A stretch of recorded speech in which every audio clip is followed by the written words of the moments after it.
ಅಲ್ಲ, ರಾಜ್ಯದಲ್ಲಿ ಇವತ್ತು ಜನ ಮಾತನಾಡ್ತಾ ಇದ್ದಾರೆ. ಡಿ.ಕೆ. ಶಿವಕುಮಾರ್ ಅವರು ರಾಜ್ಯದ ಮುಖ್ಯಮಂತ್ರಿಗಳಾಗಿ ಪ್ರಮಾಣ ವಚನವನ್ನು ತೆಗೆದುಕೊಂಡು ಇನ್ನು 48 ಗಂಟೆಗಳು ಕೂಡ ಕಳೆದಿಲ್ಲ. ಈಗಾಗಲೇ ಕ್ಯಾಬಿನೆಟ್ನ ಹಿರಿಯ ಸಚಿವರು ರಾಮಲಿಂಗಾರೆಡ್ಡಿ ಅವರು ರಾಜೀನಾಮೆಯನ್ನು ನೀಡಿದ್ದಾರೆ.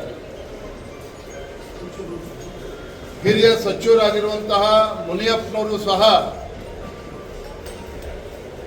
ಮಲ್ಲಿಕಾರ್ಜುನ್ ಖರ್ಗೆ ಅವರಿಗೆ ಒಂದು ಕಿವಿ ಮಾತನ್ನು ಕೂಡ ಅವ್ರು ಹೇಳಿದ್ದಾರೆ. ಏನು ಹೇಳಿದ್ದಾರೆ ಮುನಿಯಪ್ಪನವರು ಅಂತ ಹೇಳಿದ್ರೆ, ಮಲ್ಲಿಕಾರ್ಜುನ್ ಖರ್ಗೆ ಅವರು ತಾಯಿಯ ಸ್ಥಾನದಲ್ಲಿದ್ದಾರೆ, ಎಲ್ಲರನ್ನೂ ಕೂಡ ಎಲ್ಲ ಮಕ್ಕಳನ್ನು ಕೂಡ ಒಂದೇ ರೀತಿ ನೋಡಿಕೊಳ್ಬೇಕು ಅನ್ನುವ ಕಿವಿ ಮಾತನ್ನು ಕೂಡ ಮುನಿಯಪ್ಪನವರು ಹೇಳಿದ್ದಾರೆ. ನಾನು ಒಪ್ಕೊಳ್ತೇನೆ, ಮಾನ್ಯ ಮುಖ್ಯಮಂತ್ರಿಗಳು ಸಾಕಷ್ಟು ಅನುಭವ ಇದೆ, ರಾಜಕೀಯ ಚಾಣಾಕ್ಷತನವೂ ಕೂಡ ಮುಖ್ಯಮಂತ್ರಿಗಳಲ್ಲಿದೆ, ಕಸದಿಂದ ರಸವನ್ನ ತೆಗೆಯುವಂತ ಶಕ್ತಿ ಸಾಮರ್ಥ್ಯವೂ ಕೂಡ ಮಾನ್ಯ ಮುಖ್ಯಮಂತ್ರಿಗಳಿಗಿದೆ. ಆದರೆ ಎಲ್ಲೋ ಒಂದ್ ಕಡೆ ಹಿರಿಯ ಸಚಿವರನ್ನ ಕಡೆಗಣಿಸಿದ್ದಾರೆ ಅನ್ನುವ ಚರ್ಚೆ ಇವತ್ತೇನು ಪ್ರಾರಂಭ ಆಗಿದೆ, ಇದು ಸರ್ಕಾರಕ್ಕೂ ಕೂಡ ಗೌರವ ತರೋದಿಲ್ಲ, ಕಾಂಗ್ರೆಸ್ ಪಕ್ಷಕ್ಕೂ ಕೂಡ ಗೌರವ ತರೋದಿಲ್ಲ. ಮಾನ್ಯ ಮುನಿಯಪ್ಪನವರು ಹೇಳಿದ್ದಾರೆ,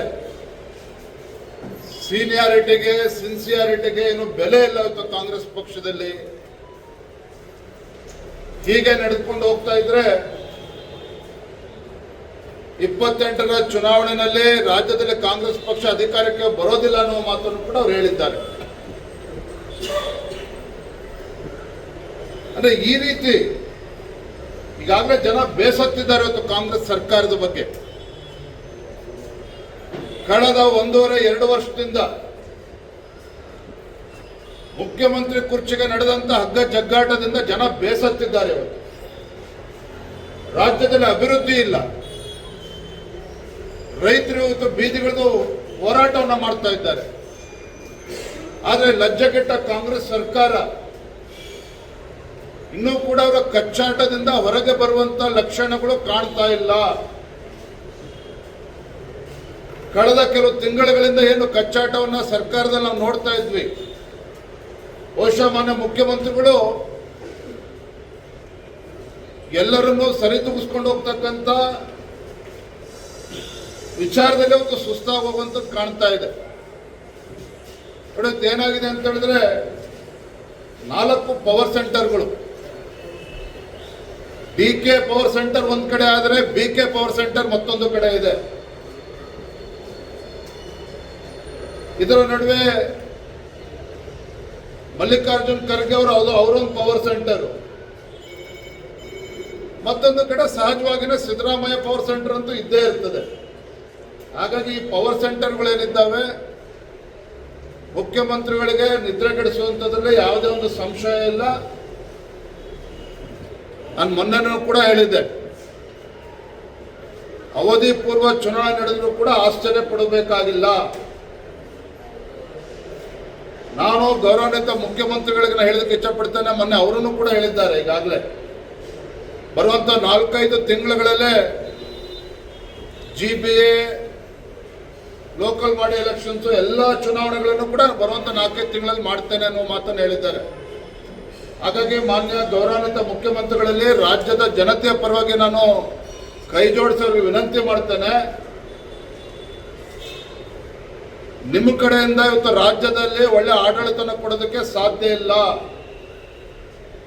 ಭ್ರಷ್ಟಾಚಾರ ರಹಿತ ಆಡಳಿತನ ಕೊಡೋದಕ್ಕೆ ನಿಮ್ಮಿಂದ ಅಸಾಧ್ಯ.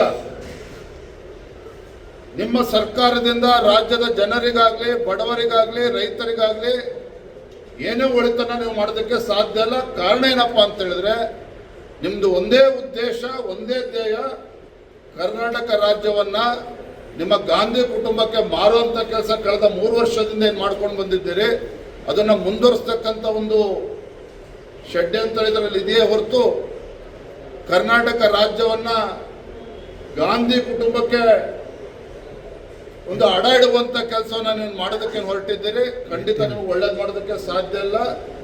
ಈ ಕಾಂಗ್ರೆಸ್ ಸರ್ಕಾರದಿಂದ ರಾಜ್ಯದ ಜನರು, ಬಡವರು, ರೈತರು ಯಾರೂ ಕೂಡ ಒಳಿತನ ಅಪೇಕ್ಷೆ ಪಡೋದಕ್ಕೆ ಸಾಧ್ಯ ಇಲ್ಲ. ಹಾಗಾಗಿ ನಾನು ವಿನಂತಿ ಮಾಡ್ತೇನೆ ಮಾನ್ಯ ಮುಖ್ಯಮಂತ್ರಿಗಳಿಗೆ, ಮುಂದಿನ 4-5 ತಿಂಗಳುಗಳಲ್ಲಿ ಏನು ಚುನಾವಣೆಗಳು ಮಾಡ್ತೀನಿ ಅಂತ ಹೇಳ್ತಾ ಇದ್ದಾರೆ, ಸ್ಥಳೀಯ ಸಂಸ್ಥೆಗಳು ಮತ್ತೊಂದು, ಅದ್ರ ಜೊತೆಲಿ ವಿಧಾನಸಭೆಯನ್ನು ಕೂಡ ವಿಸರ್ಜನೆ ಮಾಡಿ ಹೊಸದಾಗಿ ಜನರ ಒಂದು ಜನತಾ ಆದೇಶವನ್ನು ಪಡೆದುಕೊಂಡು ಬರುವಂತ ಕೆಲಸವನ್ನು ಮಾಡಿ ಜನತಾ ನ್ಯಾಯಾಲಯಕ್ಕೆ ಹೋಗುವಂತ ಒಂದು ನಿರ್ಧಾರವನ್ನು ತಾವು ಮಾಡಬೇಕು ಅನ್ನುವ ವಿನಂತಿಯನ್ನ ರಾಜ್ಯದ ಜನರ ಪರವಾಗಿ ನಾನು ಮಾಡ್ತಾ ಇದ್ದೇನೆ.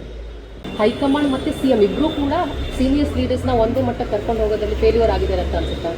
ಜೂನ್ 3ನೇ ತಾರೀಕು ಪದಗ್ರಹಣ, ಜೂನ್ 5ನೇ ತಾರೀಕು ಗುದ್ಲಿ ಪೂಜೆ ಪ್ರಾರಂಭ ಆಗಿದೆ. ಅದು ರಾಮಲಿಂಗಾರೆಡ್ಡಿ ಅವರು ಪ್ರಾರಂಭ ಮಾಡಿದ್ದಾರೆ. ಇನ್ನು ಅನೇಕ ಸಚಿವರಲ್ಲಿ ಅಸಮಾಧಾನ ಭುಗಿಲಿದ್ದಿರುವಂಥದ್ದು ಕೂಡ ನಾವು ನೋಡ್ತಾ ಇದ್ದೇವೆ. ನಾನು ನೋಡ್ತಾ ಇದ್ದೆ ದೃಶ್ಯ ಮಾಧ್ಯಮಗಳಲ್ಲಿ ಜಾರ್ಜ್ ಅವರು ಕೂಡ ಬೇಸರ ಮಾಡ್ಕೊಂಡಿದ್ದಾರೆ ಅಂತ. ಮುನಿಯಪ್ಪನವರಂತೂ ಈಗ ಬಹಿರಂಗವಾಗಿ ಹೇಳಿಕೆಯನ್ನೇ ಕೊಟ್ಟಿದ್ದಾರೆ. ಹಾಗಾಗಿ ಇವ ಲಜ್ಜೆಗೆಟ್ಟ ಕಾಂಗ್ರೆಸ್ ಪಕ್ಷಕ್ಕೆ, ಸರ್ಕಾರಕ್ಕೆ ಜನರ ಬಗ್ಗೆ ಕಾಳಜಿ ಇಲ್ಲ, ಚಿಂತನೆ ಇಲ್ಲ. ಅಧಿಕಾರದ ಹಪಾಪಿ ಹೊತ್ತೇನಿದೆ, ಇವರ ಬಣ್ಣ ಇವತ್ತು ಬಯಲಾಗಿರುವಂಥದ್ದು. ಸರ್, ಒಂದ್ ವೇಳೆ ಏನಾದ್ರು ರಾಮಲಿಂಗಾರೆಡ್ಡಿ ಅವರು ಬಿಜೆಪಿ ಪಕ್ಷಕ್ಕೆ ಬರ್ತಾರೆ ಅಂತ ಹೇಳಿದ್ರೆ ಡೋರ್ ಓಪನ್ ಆಗಿದೆಯಾ? ಭಾರತೀಯ ಜನತಾ ಪಾರ್ಟಿ ನಮ್ಮ ಸಂಘಟನೆ ಸುಭದ್ರವಾಗಿದೆ. ಲಕ್ಷಾಂತರ ಕಾರ್ಯಕರ್ತರ ಪಡೆ ಇದೆ. ರಾಜ್ಯದ ಜನರು ಕೂಡ ಬಯಸ್ತಾ ಇರುವಂಥದ್ದು ಆದಷ್ಟು ಬೇಗ ರಾಜ್ಯದಲ್ಲಿ ಚುನಾವಣೆ ಆಗಿ ಈ ದರಿದ್ರ ಕಾಂಗ್ರೆಸ್ ಸರ್ಕಾರ ತೊಲಗಬೇಕು ಅನ್ನುವ ಅಪೇಕ್ಷೆಗಳು ಅವರು ಕೂಡ ಇದ್ದಾರೆ. ಹಾಗಾಗಿ ಜನರ ಆಶೆ ತಕ್ಕಂತೆ ಚುನಾವಣೆಗೆ ಹೋಗ್ಲಿ, ನಮಗೆ ವಿಶ್ವಾಸ ಇದೆ, ನಾಡಿನ ಜನತೆ ನಮಗೆ ಆಶೀರ್ವಾದ ಮಾಡ್ತಾರೆ. ಒಂದ್ ಕಡೆ BTM ಲೇಔಟ್ ಮತ್ತೆ ಸೌತ್ ಬೆಂಗಳೂರಲ್ಲಿ ರಾಮಲಿಂಗಾರೆಡ್ಡಿ ಅವ್ರದ್ದು ತುಂಬಾನೇ ಸ್ಟ್ರಾಂಗ್ ಹೋಲ್ಡ್ ಇದೆ. ಸೊ ಇದನ್ನ ನೀವೇನಾದ್ರೂ BBMP ಎಲೆಕ್ಷನ್ ಅಲ್ಲಿ ಬಳಸ್ಕೊತೀರಾ ಸ್ಟ್ರಾಟಜಿಯಾಗಿ ಕಾಂಗ್ರೆಸ್ನ ವೀಕನ್ ಮಾಡೋದಕ್ಕೆ? ಬಿಜೆಪಿ ನಾವು ಗೆಲ್ಲಬೇಕು ಅಂತ ಹೇಳಿದ್ರೆ ಕಾಂಗ್ರೆಸ್ಸಿನ ಆಂತರಿಕ ಕಚ್ಚಾಟದಿಂದ ನಾವು ಗೆಲ್ಲಬೇಕು ಅಂತೇನಿಲ್ಲ. ವಿಶೇಷವಾಗಿ ಬೆಂಗಳೂರು ಮಹಾನಗರದ ಬಗ್ಗೆ ನಾನು ಕೇಳೋದಕ್ಕೆ ಮಾತಾಡ್ತೇನೆ. ಮಾನ್ಯ ಮುಖ್ಯಮಂತ್ರಿಗಳೇನು 1,000 ಕೋಟಿ ಘೋಷಣೆ ಮಾಡ್ತೇನೆ, 2,000 ಕೋಟಿ ಘೋಷಣೆ ಮಾಡ್ತೇನೆ ಅಂತೇಳಿ ಕಳೆದ 3 ವರ್ಷದ ಯಾಕೆ ಮಾಡೋದಕ್ಕೆ ಸಾಧ್ಯ ಆಗಲಿಲ್ಲ? ಬೆಂಗಳೂರು ಮಹಾನಗರ ಪಾಲಿಕೆನ 5 GB ಅಂತೇಳಿ ಘೋಷಣೆ ಮಾಡಿಕೊಂಡು ಗಬ್ಬೆಬ್ಸುವಂಥ ಕೆಲಸನೂ ಕಾಂಗ್ರೆಸ್ ಅವರೇ ಮಾಡಿರುವಂಥದ್ದು. ಈಗ 5 GB 2 GB ಮಾಡ್ತೇವೆ ಅಂತೇಳಿ ಹುಡುಗಾಟ ಆಡ್ತಾ ಇದ್ದಾರೆ ಬೆಂಗಳೂರು ಜೊತೆಲೆ. ಬೆಂಗಳೂರು ನಗರ ಏನಾಗಿದೆ ಇವತ್ತು? ರಸ್ತೆಯಲ್ಲಿದೆ ಅಂತೇಳಿ ಹುಡುಕ್ಬೇಕಾಗಿರ್ತಕ್ಕಂಥ ಒಂದು ದುಸ್ಥಿತಿಗೆ ಇವತ್ತು ಬೆಂಗಳೂರು ಮಹಾನಗರ ಬಂದಿರುವಂಥದ್ದು. ಆಗಲೇ ಹೇಳ್ತೇನೆ ನಾನು, ಇವ್ರಿಗೆ ಏನೂ ಕೂಡ ಅಭಿವೃದ್ಧಿ ಬಗ್ಗೆ ಆಗಲಿ ಮತ್ತೊಂದಾಗಲಿ ಏನೂ ಕೂಡ ಕಾಳಜಿ ಇಲ್ಲ.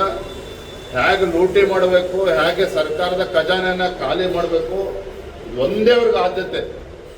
ಕಸದಿಂದ ಹೆಂಗೆ ರಸ ತೆಗಿಬೇಕು ಅನ್ನೋದು ಒಂದೇ ಅವ್ರಿಗೆ ಆದ್ಯತೆ ಇರುವಂಥದ್ದು. ಹಾಗಾಗಿ ಇವರಿಂದ ಯಾವುದೇ ಒಳಿತನ್ನ ರಾಜ್ಯದ ಜನ ಬಯಸೋದಕ್ಕೆ ಸಾಧ್ಯ ಇಲ್ಲ, ಬೆಂಗಳೂರು ಜನನೂ ಕೂಡ ಬಯಸೋದಕ್ಕೆ ಸಾಧ್ಯ ಇಲ್ಲ. Thank you. ಹೆಚ್ಚಿನ ವಿಡಿಯೋಗಳಿಗೆ ಪ್ರತಿಧ್ವನಿ ಯೂಟ್ಯೂಬ್ ಚಾನೆಲ್ ಸಬ್ಸ್ಕ್ರೈಬ್ ಮಾಡಿ, ಬೆಲ್ ಐಕಾನ್ ಕ್ಲಿಕ್ ಮಾಡಿ.